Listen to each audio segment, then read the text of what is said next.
a way to compress the decision-making cycle, to force rapid calculation, and to increase the stakes of every meeting, memo, and intelligence briefing.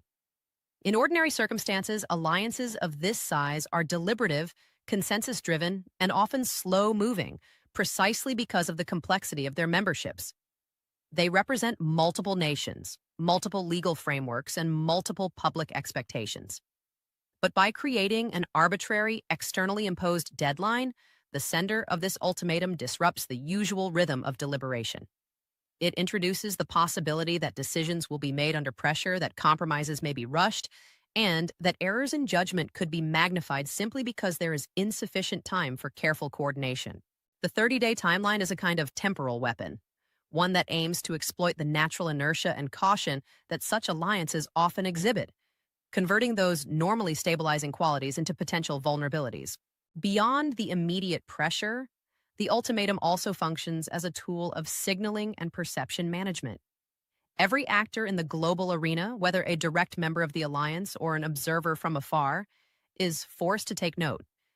The timeline is a signal, not only to the alliance itself, but to the world at large. This is a matter that will not be ignored, deferred, or diluted. There is an implicit challenge embedded within the statement. How will you respond? Will you act in unity, or will you fracture under the weight of your own internal disagreements? Will you respond with a show of strength, or will hesitation signal weakness? The pressure is therefore not just internal to the alliance, it is external. A message crafted to influence not only those directly involved, but also other international actors who may be calculating their own next steps. The ultimatum becomes a kind of strategic chess move, forcing multiple boards of calculation at once. The internal board of the alliance, the external board of neighboring nations, and the global board of observers and potential opportunists. Complicating matters further is the unpredictable nature of public perception. Unlike closed-door negotiations, this ultimatum exists in a world of media coverage, instant reporting, and social amplification. Citizens of member nations are inevitably aware, directly or indirectly, that their governments face a pressing challenge. Leaders must manage not only the strategic and tactical responses, but also the narratives that emerge from these deliberations.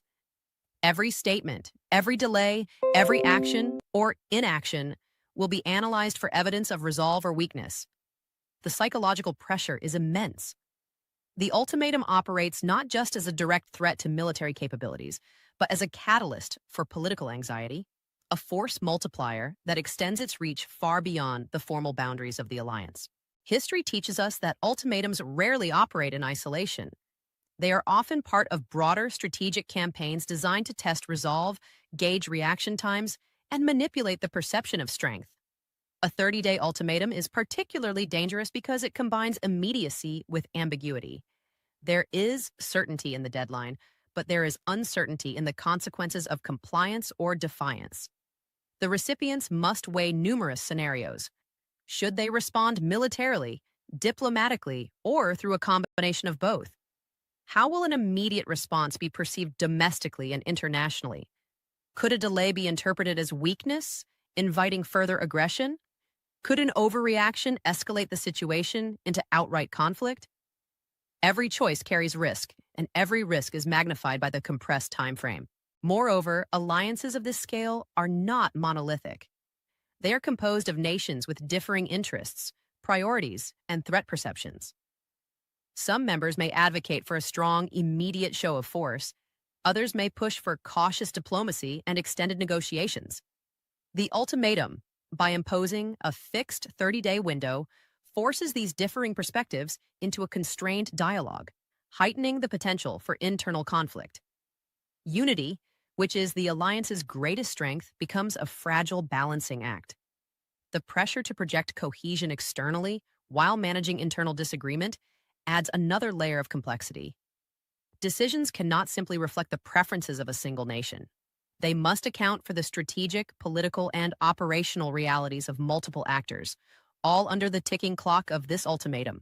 The strategic risks are also compounded by the nature of modern warfare and international relations. In today's environment, rapid technological developments, cyber operations, and the speed of information dissemination mean that the consequences of any misstep are amplified. A single miscalculated move, whether in a military, economic, or informational domain, can trigger a cascade of reactions that may be impossible to fully control. The 30-day ultimatum is therefore not only a test of political will, but also a test of strategic agility. It demands that the alliance operate with both precision and foresight, anticipating not just immediate responses, but the potential ripple effects across multiple theaters of influence. At the heart of this pressure is the concept of credibility. The issuer of the ultimatum is relying on the perception that the alliance will feel compelled to respond decisively, that delay or inaction will be interpreted as weakness.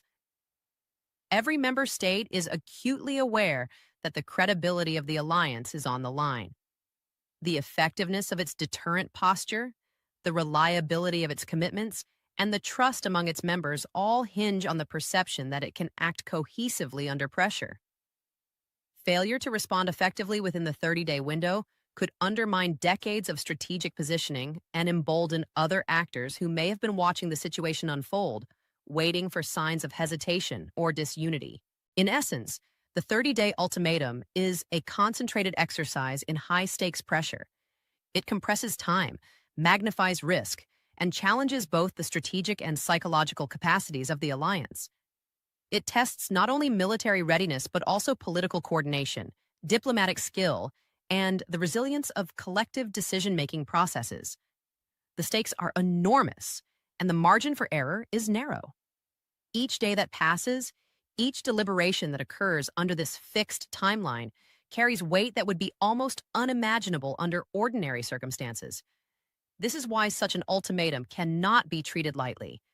It is designed to provoke urgency, to test cohesion, and to exploit both the internal dynamics of the alliance and the broader strategic environment. The stakes are immense, and the consequences of failure extend far beyond the immediate crisis